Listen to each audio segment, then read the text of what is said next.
well-known ones. And so how was music Mozart in Europe? Do you have any idea? You mean How old? how old? About one? Yeah, 70. Set? Yes. How old were you? Like 19. Could have written 3 more. Yeah, it's a question, how on earth did he come up with such wonderful thoughts? Very good. There's so many wonderful things you do, and the thing that we have to put into perspective, besides this particular sonata, is that around this time, 73 or so, yes, so 70s, Haydn was still at Esterházy. Do you know what that means? Esterházy is a secluded place. He was by himself. But that was good because he invented so many things, tried out like a laboratory. And when he finally left and went to Vienna, he became famous because he was so good. But he didn't have the input of so many people around him. Whereas Mozart was traveling with his father and picked up so many things around him. But the basic thing that I'm also wondering, there were no piano sonatas. Yes, there was Christoph Bach and there was C.P.E. Bach, but not on this level. And what I'm trying to get at is that the actual piano was like in the 1950s, the computer. It was beginning. It was something that was being born as such. And it's very, very important for us to find out what was the impulse that allowed them to compose something for an instrument that was not really that popular at the time, but it was beginning to be. It was the violin.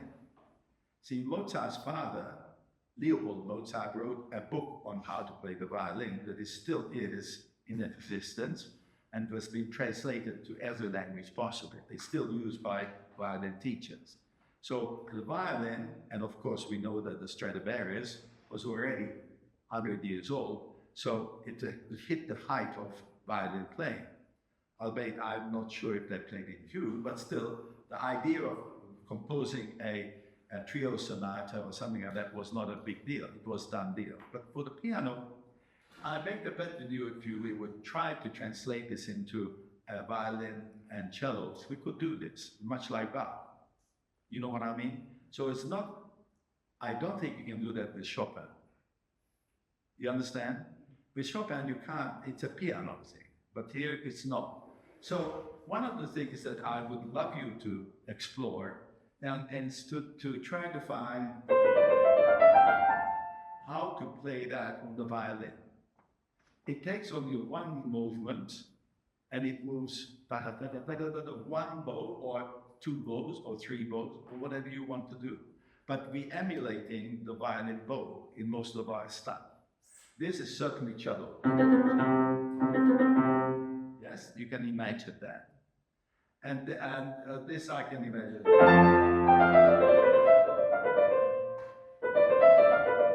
How would you do that? And then a new bow. You would be da da da da da da. So you would do 2 bows, and you would never regard to the first beat. So there's so many things that we have to take into consideration in classical music, not only, but most, that there is a sacredness of the first beat. You never run into the first beat, but you're always up, da da da da da da da da da. And once you understand that, then you're becoming more of a classical player. That is because there is an order, whereas in the Romantic period, this order was disrupted. Yes? With we heard yesterday that's a whole page of legato. There's very little legato here. There are maybe 1 or 2 instances of legato. Everything is very crystal clear and played with a da-da-da-da. Yes? So, you play this on the beat. Can you show me? If you play, again, oh, there's one other thing. It's a very marvelous thing about Mozart.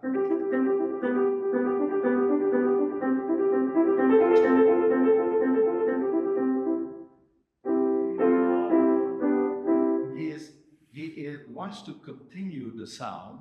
He doesn't want to, because his sound, as soon as he plays it, it's disappeared.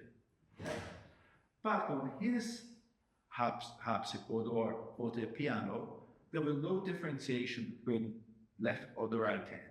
Did you know that? You can't make the difference. So, for instance, that's how it sounded. You play like that today, and everybody said, "Oh, he hasn't got balance between the left and right hand." But that's how it was. That's why, for instance, he has so many wonderful things he does for the left hand, like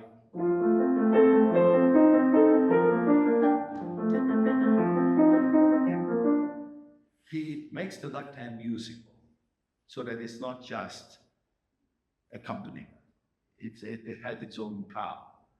So then I'm very interested in how you count this. It's in four, yes? Do you know that there is a hierarchy between four? First beat is the most important, then comes the third, then comes the second, then comes the upbeat fourth. Yes?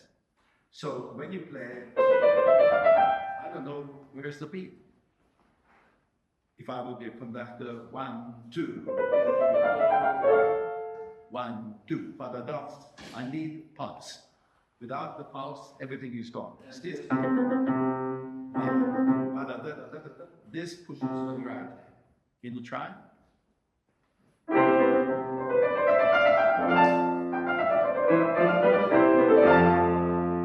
That's a surprise, don't you think?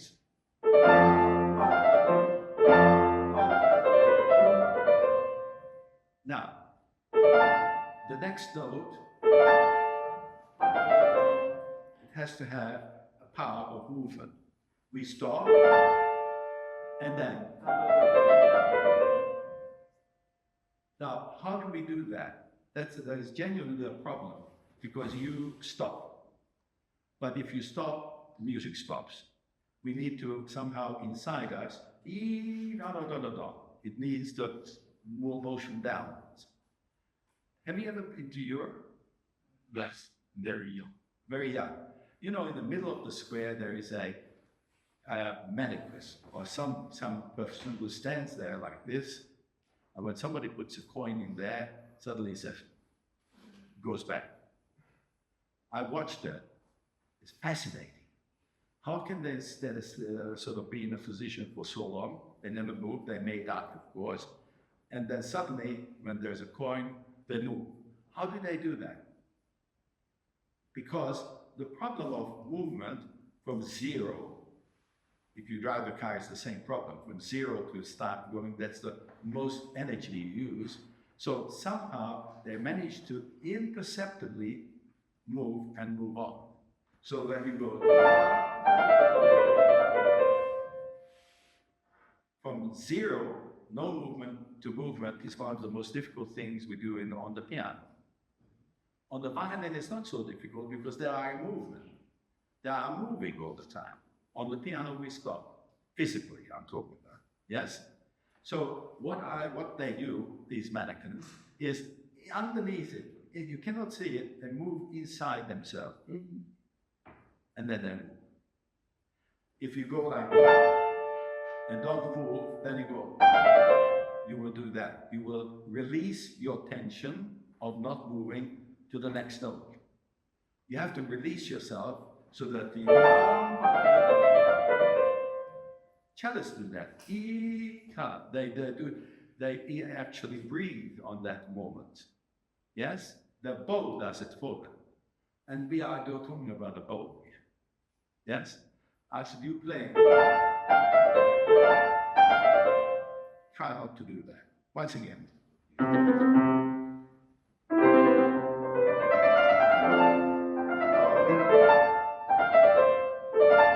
This is the top of the mountain, don't go there. By the way, what you do the second time and you play, if you discover anywhere in literature that there is an echo in classical music, I give you half of my salary. Yet we all do. We do. Everybody does. Echoing, loud, stop, loud, stop. There's no such thing in any treatises or any mention in any of the music that unless the composer tells you. Do you know why? Because it didn't exist until 1890s, when we had the new release of what do you call publications. And at that time, the performer was more important than the composer. So they thought that I will impose my wish on that, and I will make it soft. But it doesn't work. In fact, I make a bet with you. If you have a beautiful room to yourself and your mother comes in and say, Stefan, put your shoes away, and you don't do it, the next time she comes in, she's not going to say, put your shoes away. She's going to say, put your shoes away, right? It's emphatic. A composer, in fact, wants to make sure that you heard it the first time. It's so much better than being so echoey. Try it, and you might like it.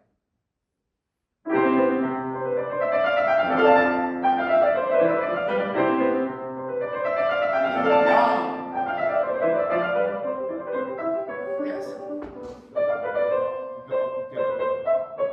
The melody, so the ending, the first ending is, second ending should be distant. After all, we end the first one, and then we repeat, but this one moves on. So how you're playing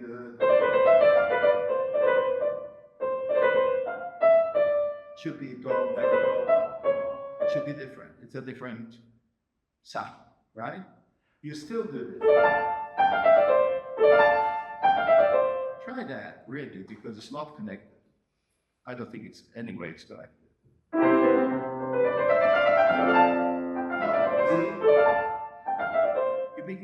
It's not Mozart.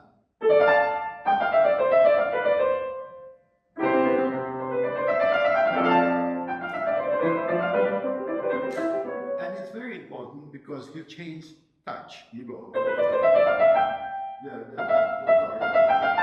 And then suddenly you go. No, that's like a half a sentence. You finish the sentence. That to me is the finish. And the majority of classical music depends on a complete sentence finish. Yes? Otherwise, it doesn't really doesn't make sense. So, come on.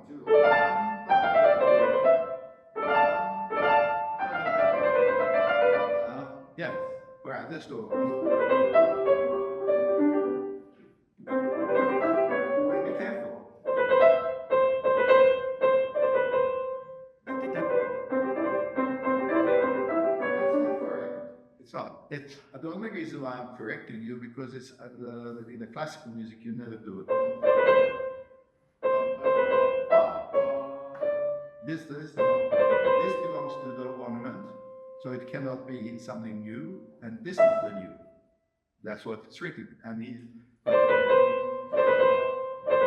the ornament, but you dissect the ornament, and I don't think that's fair, right?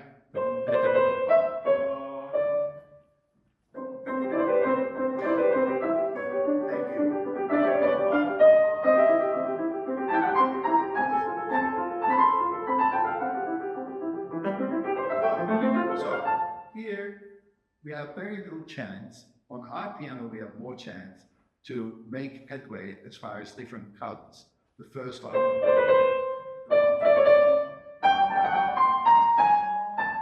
So we have here, which I commonly use, ready, set, go. First is ready, here we go. Set, and here we go to the other. So you have one by two. Beethoven uses that. Bartok uses it, even Brahms definitely. You understand? This thing always comes. It will come in Schubert, it will come in Chopin for sure. It's a compositional method which everybody uses, this little by little. Okay? I mean, you know, for instance, Beethoven. little button. Here we go. So it always is, if you recognize that, it helps you because there's, you want to do something different from. And the last one wants to go. It needs to be longer. So you make that long one instead of. That would not be correct in the compositional method. Make sense? Try. So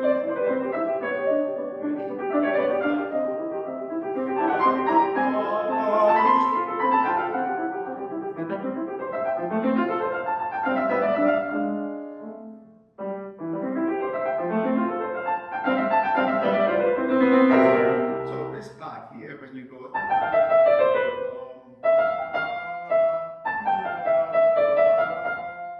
It's very interesting. Do you have any idea why these are small notes? Any idea? Can you see it? It's not an appoggiatura. You will play it out. You know why? Well, accent on that. No accent. It's nothing to do with accent. It's etiquette. Oh. Etiquette, because this note here, this E, which we don't. It's a discord.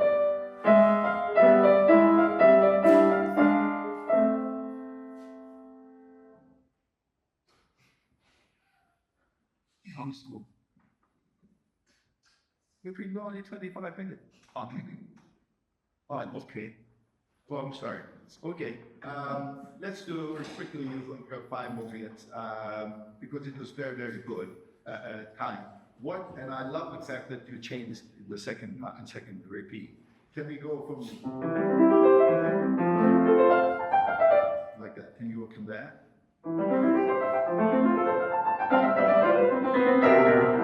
Okay, sure. Again, it's not like I. She finished that.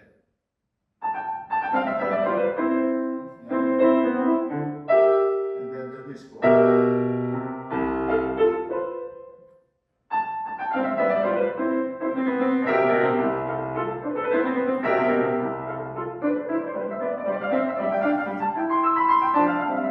Good.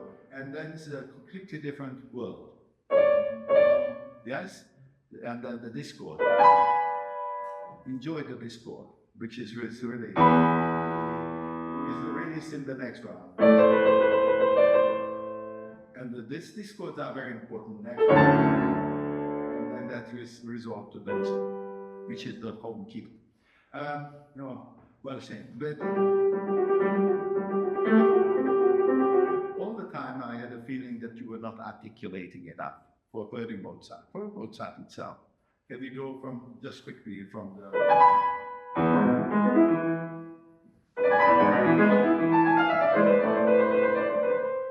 I don't have the...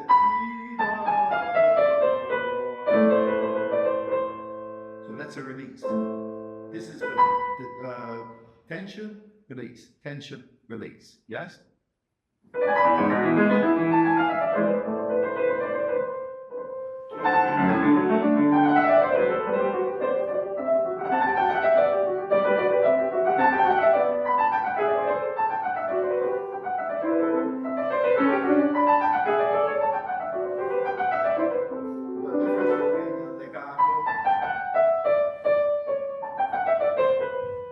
You need to make sure that it releases the discord.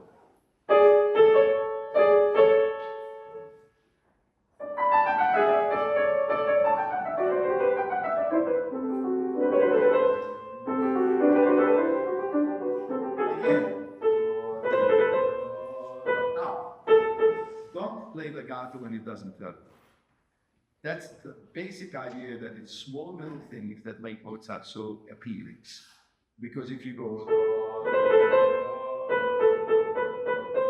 that becomes more romantic. Articulation.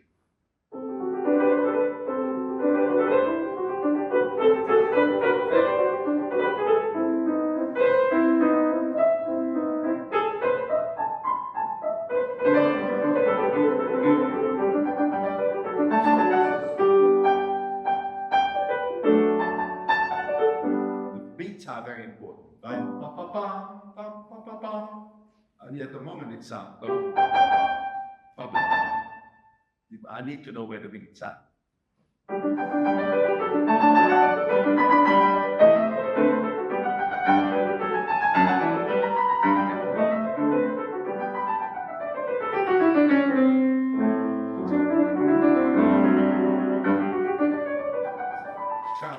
Now, when we go to the minor, we need more deeper sound.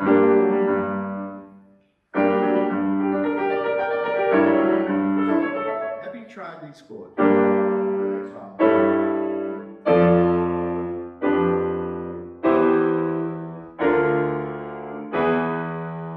It's daring for Mozart to do. And I wouldn't shy away from it because that's what makes it so unusual and so for a 17-year-old at that time. So don't shy away from the. Maybe I would resolve that, but I would go.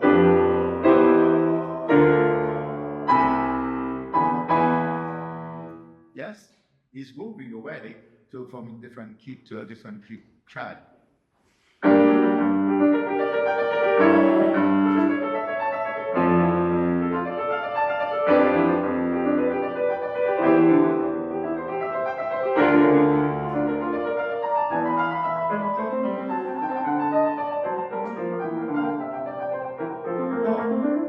I would not soften down.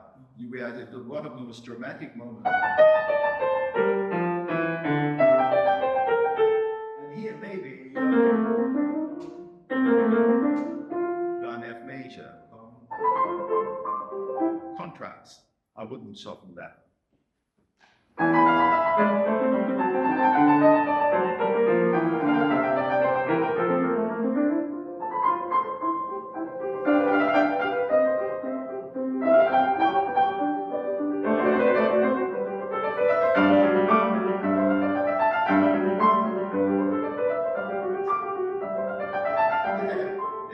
Actually, you can do the contrast because he is asking for it. So you should do it.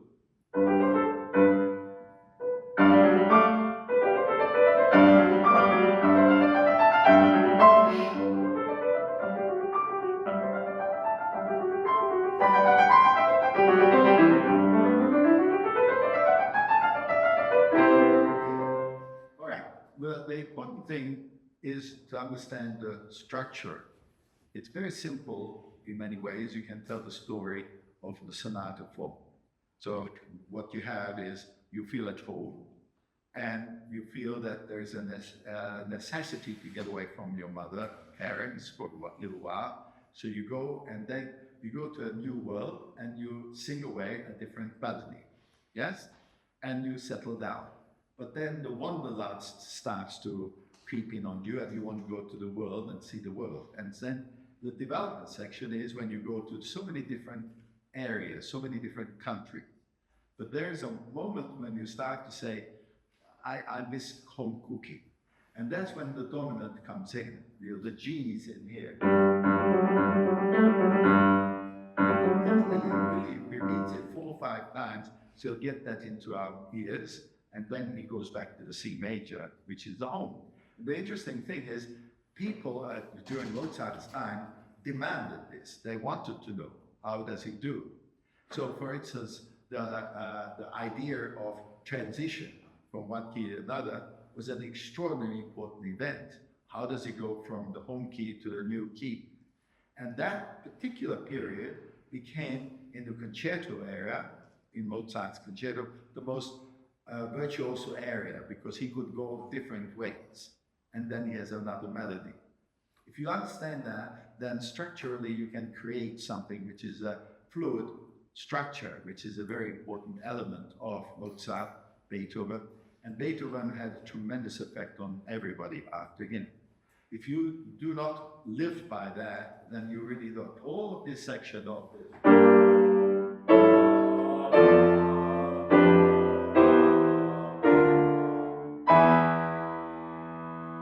Those are real,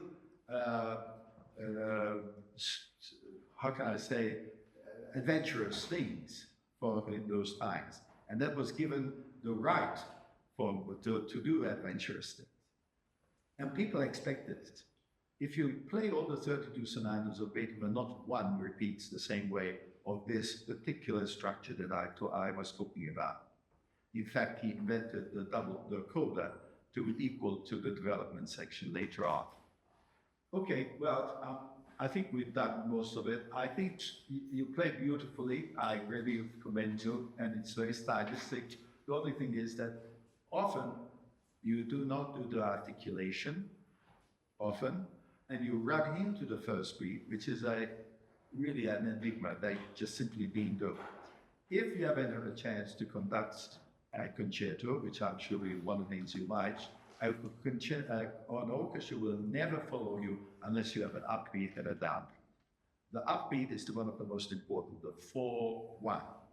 They never go 4-1, never go 8. Okay? All right, thank you very much.